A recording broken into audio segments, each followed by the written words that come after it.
It's an honor to stand here again for something America is finally united on: the immediate release of the entire Epstein files. It's time that we put the political agendas and party affiliations to the side. This is a human issue. This is about children. We are here as American survivors of a man who used his wealth and power to hurt young girls and women. Hello and welcome to your Newsmax Daily for Wednesday, November the 19th, 2025. Victims of Jeffrey Epstein and Ghislaine Maxwell speaking in the U.S. House chamber as members voted 427-1 in favor of the Epstein Files Transparency Act. That's the actual name of the bill that would release all unclassified records related to the government investigation into the child sex predator and human trafficker. Republican Representative Carl Higbie of Louisiana was the lone no vote. 2 Republicans and 3 Democrats did not cast a vote due to either being sick or being on their way out of Congress, like Mikey Sherrill of New Jersey, who was just elected governor and will be giving up her seat. The Senate also quickly approved the bill, and it now is awaiting President Trump's signature, which could happen by the time you even listen to this. I'm starting off with Congressman James Comer because he's a key figure in this whole thing, leading the investigation of the investigation into the Epstein case, and because Rob Schmitt has provided fantastic, honest reporting from all sides of the issue. Chairman of the House Oversight Committee, James Comer, joins us now. And, sir, it's good to have you in. This bill today soared through Congress, got through the Senate before it even arrived there. Do we know at what point the president might be signing this tonight? I think he's going to sign it as soon as possible. And look, Republicans want what the American people want. We want transparency. We want to know who the people were that were violating the law, the ones that were abusing young women. We want to know. We want them to be held accountable. We want justice for the victims. But we also want the American people to know that the U.S. government failed many times along the way under many administrations in trying to prosecute Epstein. So we did the right thing. The Republicans are trying to get justice for the women. But what we've seen today and over the past month with the Democrats, they're just trying to score political points and hoping and praying that there's something in those files somewhere that'll embarrass Donald Trump. Is there any chance that something could screw this up? You know, I think a lot of people watched today and were kind of so happy to see, you know, Congress listen to the American people, which it so often does not do. Is there any part of this process that can go wrong here? If the president signs it tonight, if it happens tomorrow, you assume it's going to happen quite soon with the motivation behind it. But can the DOJ mess this up? Is there any possibility that we don't get what we're hoping for right now? Well, look, the Trump Department of Justice asked the judge to be able to release grand jury documents. A judge has to approve that. And the judge, ironically appointed by Obama, denied the Trump administration's request to release certain grand jury documents. There are also a lot of class action lawsuits filed from the victims and their attorneys, class action lawsuits that are making it a little difficult to get bank records and things like that when they're suing the bank. So there are obstacles along the way. I've been trying to explain this to people. I think the Trump administration deserves a little more credit than what they've been given in working to try to disclose all that they can legally disclose. But I think they're to the point now, you know what? We're just going to put everything out there because we have nothing to hide, and the Democrats and the mainstream media are trying to imply that Trump's covering stuff up. Yeah. I haven't found that. I found them to be cooperative, and I think the president wants to be transparent. Why do you think? I mean, that was the same question I just asked to Scott. But I mean, the theory that they have is that the president was pushing back on this because he's concealing something. That's idiotic if you just think about the fact that all of this was in the Biden DOJ and they've seen it. But why do you think it for a while there, the president did not like to talk about this and did not seem like he didn't want to do this? I think the president got real frustrated because people were trying to tie this around his neck. His only liability in this is that he was an acquaintance of Epstein, but by all accounts, when he figured out he was a scumbag, he expelled him from Mar-a-Lago. Now, I agree with you, what you said at the beginning. This was poorly handled by the White House. This has been a PR disaster, but I'm glad that the president is hearing from the base and from the American people, and I think he wants to do the right thing, and hopefully we can get all this information out there. And it's just like 2 months ago when I met with the victims, they were screaming, please, please release get the documents on the estate, and I did that. I subpoenaed the estate. It wasn't a discharge petition. It was the House Oversight Committee. We got the documents in the estate, and there was nothing in there about Donald Trump that was damaging, nothing that hadn't already been out there, but it was damaging for the Democrats. And I do think that the Democrats are on a fishing expedition, just, again, hoping and praying that there's something in there to embarrass Donald Trump. So we'll see, and I'm glad we're getting closer and closer to transparency, and hopefully we can get some accountability for the victims. Hopefully we can just get the names of the culprits. You know, I mean, if nothing else, get the names out. That's what people really want to know, and that's going to be in the victim testimony, which is part of this. Hopefully we get there, and it might have been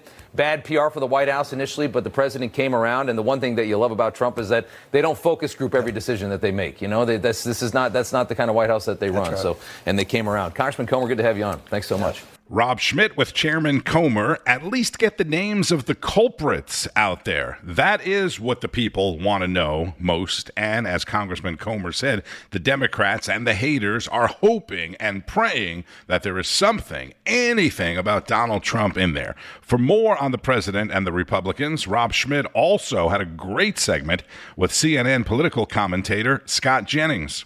Thanks for coming in here today.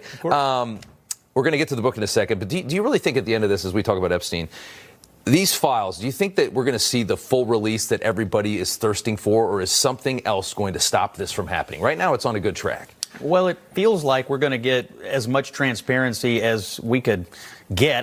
I still wonder what is going to be redacted, what will not be seen by the public. I mean, the House Republicans, it should be noted, released 20-something thousand emails back over the weekend. So there's obviously stuff to come out. What's interesting to me is I think Democrats strategically may have never believed that Republicans would do this. And they may be careful what they wish for here, because we're already finding out that Epstein was in touch with Democrat members of Congress in 2019. We know Larry Summers, the president of Harvard, Bill Clinton's Treasury Secretary, was soliciting dating advice from Epstein. We know he was trying to fundraise with Hakeem Jeffries. I think we're going to find out the Epstein political story has everything to do with Democrats and nothing to do with Donald Trump, and that could blow up in their face. That's very possible. I wanted to ask you also, what did you make of how the White House and the president handled this? Because, you know, I'm a big fan of the White House, like what they do. But I also watched as so many of the administration officials promised, especially during the transition, that this was all going to come out. And we finally got the DOJ. And, you know, and then when it came to the moment, there was all this pushback that I thought was very disappointing. What did you make of that? Well, it makes me wonder what there is to release. I mean, that's the thing. We've been talking about files and documents, but none of us really know what it all is or what's in there. And so, you know, look, I guess we'll find out soon enough. I also think the president rightly believes that Democrats were using this to try to weigh down, bog down, and tie him down, and try to create a public narrative that he had something to do with it when he had nothing to do with it. And I think he's always resistant when Democrats are latching on to things. And I think it was, frankly, frustrating to him when Republicans seem to be helping Democrats do that. So I understand his frustration with it, because he's out here cutting peace deals, passing the big, beautiful bill, and all anybody in Washington wants to talk about is this thing. And I sensed a level of frustration in him. When they pulled the redaction last week with Virginia Giuffre, and you realized how disingenuous they were going to be with this, the first thing that went into my head is maybe he's fighting this because he knows there's going to be another 100 emails that they're going to play this game with and just torch him on. And you know, I wondered if that was it. And obviously he knew Epstein. I mean, everybody says he's in the files. Of course he's in the file. Anybody that knew Epstein for years, that hung out with Epstein, that was in that Palm Beach crowd, that Mar-a-Lago crowd 20 years ago, is going to be in those files. Yeah, he knew him, and we also know that he excommunicated him from Mar-a-Lago. He got rid of him. Time ago. He got rid of him out of his life when he realized the guy was a total scumbag and what he was doing. But you know who didn't get rid of Epstein? The Democrats. After he was a convicted sex offender, you've got him texting with Democrat members of Congress, telling them what to say. Yeah. So you have Trump responsibly excommunicating Epstein and Democrats cozying up to him. Again, I have a feeling we're going to learn about how deeply tied into the left Epstein really was. Yeah, the Plaskett stuff was crazy. Funny to watch, and funny to watch her try and scramble and save face today on such an embarrassing thing. And she's got such a big mouth normally, too. And this one, she got dinged really hard on this one. The media, as you would expect, is elated over all of this. I looked through the paper this morning, the rift between Marjorie Taylor Greene and the president. Every headline I saw pop up, Wall Street Journal, Politico, everything, Washington Post, all about Trump losing control. He's going to be a lame duck. They're elated over this story and the impact of it. They think this is going to be what reduces his power. I've been hearing this same story from Democrats in the media for a decade now. It's because they're wish casting. They can't take him down. They've never been able to stop him. So they're hoping that one of these times this wish comes true. I don't think it's going to come true. Look, I talked to the president. I was in the Oval Office last night. Talked to him about this, and bottom line is he sent Marjorie Taylor Greene back in the summer some political information, a poll.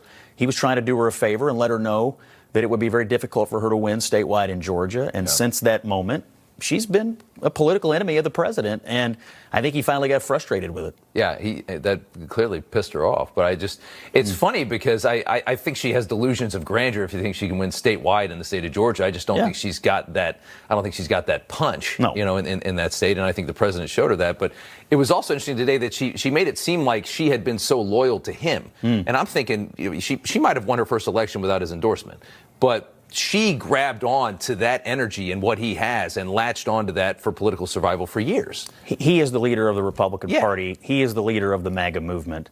She is part of it or has been part of it. But look what happened since this summer. She's opposed the president on his Middle East policy. She opposed him on bombing the Houthi rebels.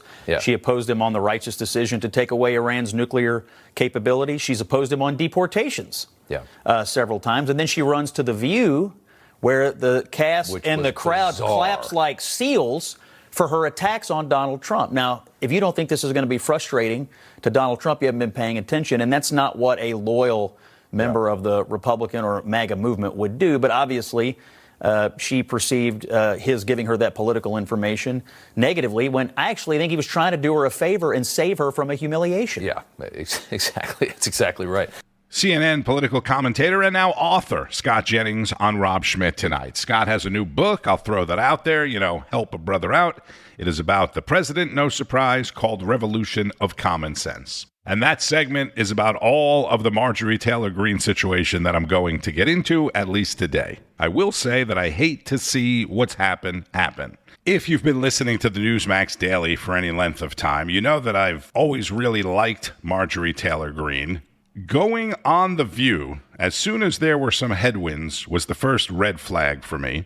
And forget about everything else that's happened. Yesterday, she essentially called President Trump a traitor.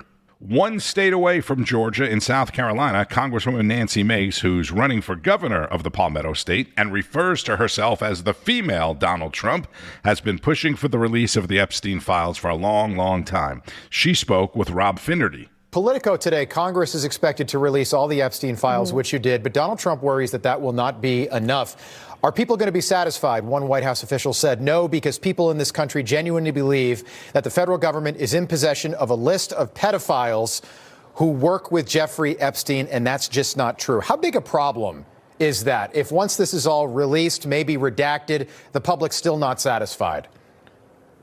Well, I'll be right there with the unsatisfied public. You can't tell me that we had 1,000 women that were trafficked and there was only one single accomplice.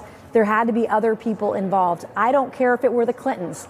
I don't care that Prince Andrew had his title taken away because I spoke out about Prince Andrew a few months ago. Right. More needs to happen. If you sexually assault a kid, you need to be prosecuted. And I don't care if you have an R or a D by your name. I don't care if you're a billionaire. If you're at Rape Island 28 times, allegedly as former President Bill Clinton, you got to be held accountable. All right. I'm wondering why there's not any specific language about redacting Bill Clinton's name in the House version of this bill. The New York Times today wrote about everything that's going to be released in the House version, all unclassified records, documents, communications, investigation materials, including records relating to Epstein's detention, death, flight logs, aircraft owned or used by Epstein, civil settlements, immunity, or plea agreements, and it goes on and on like that. I won't bore you. Nothing specific about Bill Clinton. And I guess my concern is that this thing does make it to the president's desk eventually, and everything we want to know is redacted with a black Sharpie.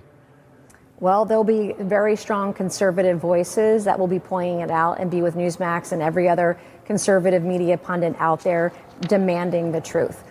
You can't tell me that all this happened to 1,000 or more women and nobody else is culpable. Somebody drove the car, somebody flew the plane, somebody opened the door, somebody saw what was happening, somebody condoned it, somebody assisted, somebody helped. Right. And we need to know who those people are, and they need to go to jail.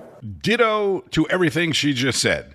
South Carolina Congresswoman Nancy Mace and gubernatorial candidate. This wasn't just Epstein and Ghislaine Maxwell, right? They didn't fly the Lolita Express, which is what I'm pretty sure they called this plane. There were people that worked on and around the plane, people that worked on the island, people that took care of his Palm Beach mansion and other properties, et cetera, et cetera. And just because you were on the plane or at the island, like a lot of people, doesn't mean you're guilty of anything, which is also part of why this is so difficult.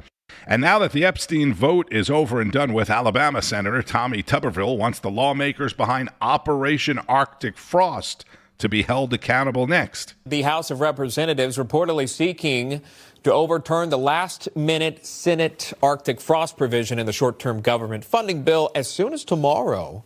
Yeah, we're watching for that. A lot coming out of D.C. today. This following inter-party upset and public backlash. Because this provision allows senators to sue the federal government for surveilling them without their knowledge. It's in response to a Biden-era investigation in which 8 GOP senators' data were collected by the Justice Department. One of those senators is Tommy Tuberville of Alabama, and he joins us live.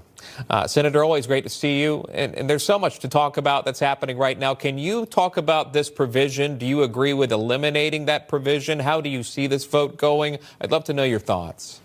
Yeah, I don't think anybody needs to go after the American taxpayer here. They didn't do anything. This is making the American taxpayer pay money. But at the end of the day, we need to make sure, especially on my end, that I was on that list, that you put crooked judges like Bossberg, you impeach him, and you put Jack Smith, who was a crooked Department of Justice employee that did this behind the scenes, put him in jail.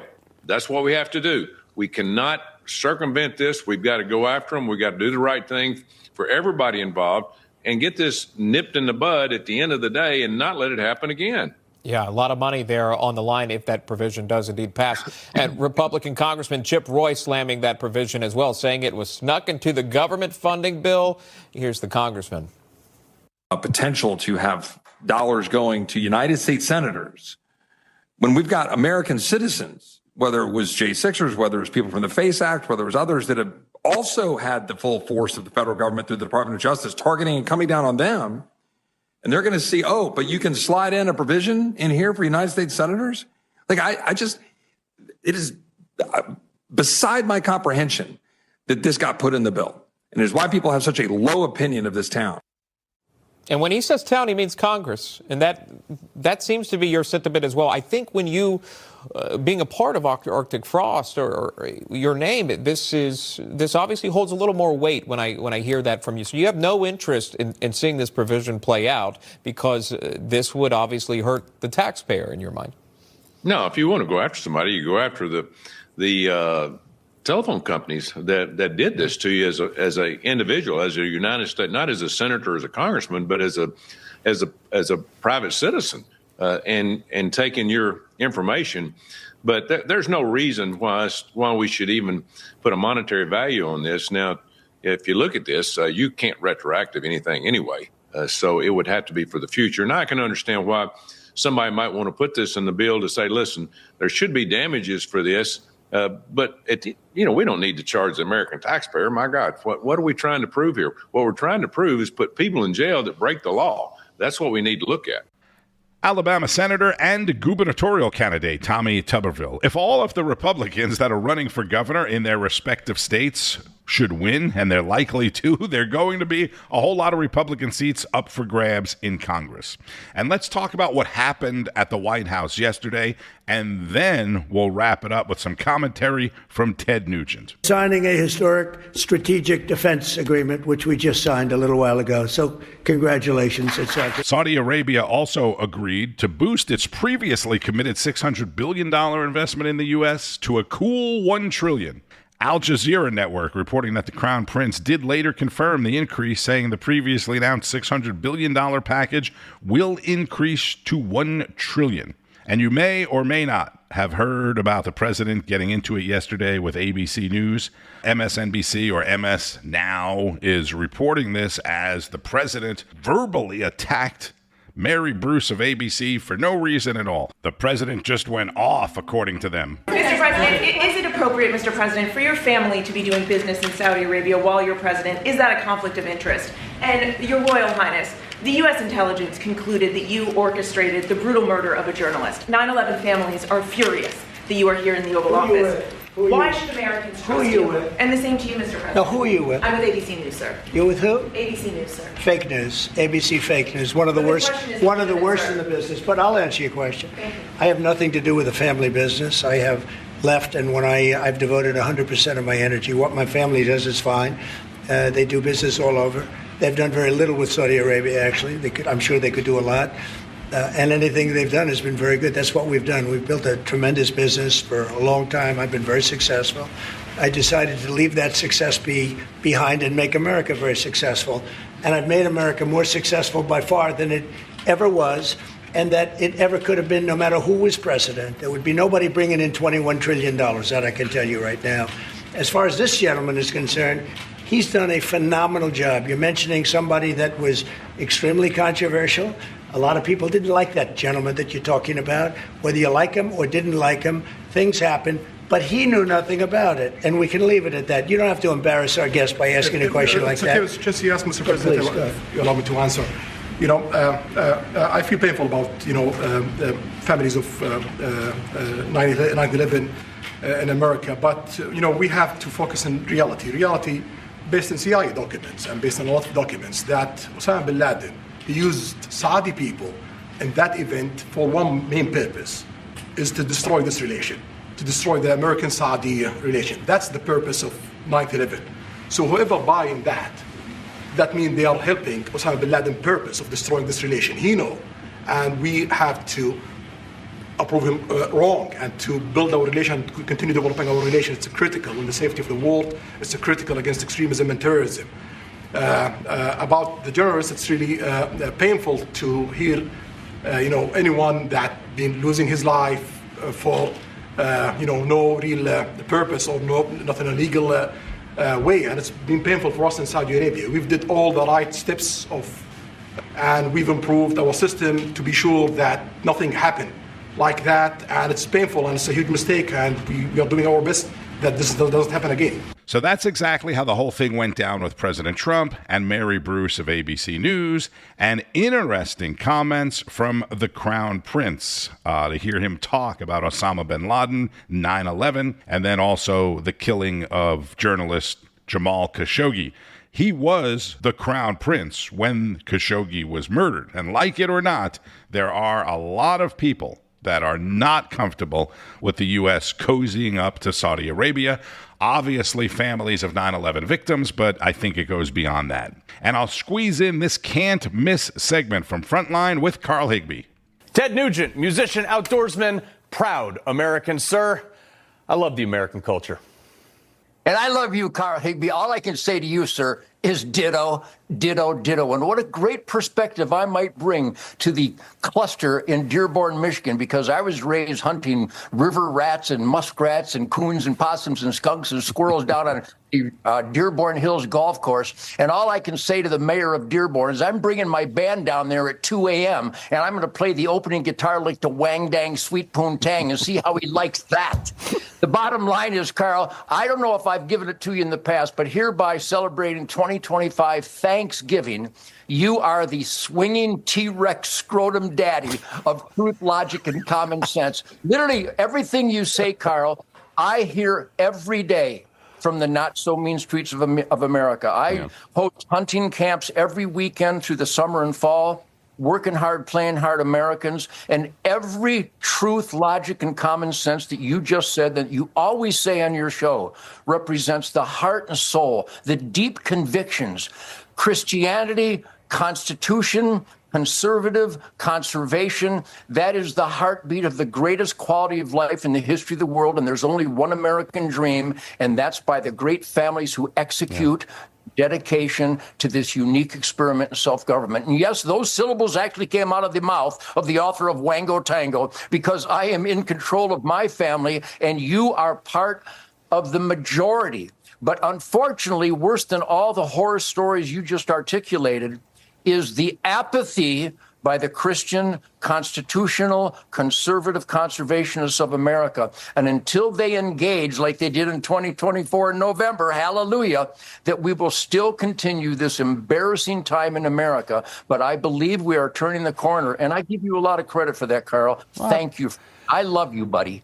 Man, dude, look, I love you too. And what you say has always resonated with me quite well. But what bothers me more than anything is, even with all that on the line, with people's culture being vanished and new culture coming in, we still had, I don't know, at least a third of the country not vote. It's unbelievable. We created Hunter Nation. Everybody should go to hunternation.org. It might sound too simple to be true, but we have proven it. Those 7 swing states, we have millions of hunters that we documented that heretofore had never registered to vote. And if anybody is down to earth, grounded, tuned in to a responsibility, a stewardship, conservation responsibility to God's natural resources, it's the hunting, fishing, and trapping families of America. HunterNation.org. We got a fire under the ass of the apathetic liabilities, because if you don't vote your core values, you're a liability, you're not an asset. Right. We turn them into assets. So everybody watching Uncle Ted and Uncle Carl, if you don't register to vote and absolutely vote in every election and get everybody at church and school, the deer camp, the bowling alley, the barbecue, at the family engagements, you've got to get everybody in your life to vote, because I believe the vast majority believes in God, family, country, Constitution, Bill of Rights, 10 Commandments, the Golden Rule, work ethic, law and order. Carl, we are the beam of positive light, because it is really the apathy that has put us into this place. I know everybody, everywhere I go, people bust their ass to be in the asset column, and if they vote, we win. Rock star, great American, and president of the Carl Higbie fan club, Ted Nugent, on Newsmax, talking about the upcoming midterm elections, of course. Ted mentioned Texas. A federal judge in Texas blocked the state's newly redrawn Republican-friendly congressional map, meaning Texas will instead need to stick with the lines passed in 2021 for the upcoming midterm elections, making it that much more important that you get out and vote in Texas. After 10 days of testimony, the 3-judge panel determined the congressional districts were drawn along racial and not partisan lines, which, of course, is illegal. Governor Greg Abbott said Texas will take its case to the U.S. Supreme Court. On Wall Street, the stock markets opened in the green this morning, thankfully, especially the NASDAQ, up more than 300 points right out of the gate. Meta, the parent company of Facebook and Instagram, won its antitrust case against the Federal Trade Commission on Tuesday. That's pretty much topping the business headlines after being accused of holding a monopoly in social networking. Judge James Boasberg, remember him? He said the FTC failed to show that Meta held a monopoly in the social networking market. If Meta had lost the case, if they didn't pay off Boasberg, no, I'm just kidding. Meta would have had to split Facebook from Instagram and its WhatsApp platform. So this is a big deal for Meta. If you have an Apple credit card, you likely received an email recently warning you of potential scams. Because every day it is something, right? Tech scams, phishing emails, data breaches. You need to get cyber secure with WebRoot's Total Protection Package. Lightning fast antivirus to identity theft protection with dark web monitoring, secure VPN, and unlimited cloud backup. WebRoot Total Protection helps defend every part of your digital life. And with up to $1 million in fraud expense reimbursement, 24/7 U.S.-based customer service support, and new text scam detection, you'll be backed by the most powerful protection that's built for today's threats. Get cyber secure and get 60% off WebRoot Total Protection at webroot.com/Newsmax. 60% off, but only when you go to webroot.com/Newsmax. Do not wait. This is much too important. Again, webroot.com/Newsmax. Don't forget, the news starts every day, 6 o'clock Eastern with Wake Up America Early Edition and Alex Kramer, followed by Wake Up America National Report, all the way through Carl Higbie on Frontline at 6, Rob Schmitt tonight, Finnerty, Greg Kelly reports, The Right Squad, and much, much more. I'm Tony Marino. Thank you, as always, for listening to the Newsmax Daily podcast and sharing it with friends, family, and really anybody. Questions, comments, concerns, complaints at radio_Marino. Enjoy the rest of your Wednesday and keep on fighting the good fight. News breaks every minute, every day. You need the app, the Newsmax app. Find it free on your smartphone store. Then watch us anytime, anywhere.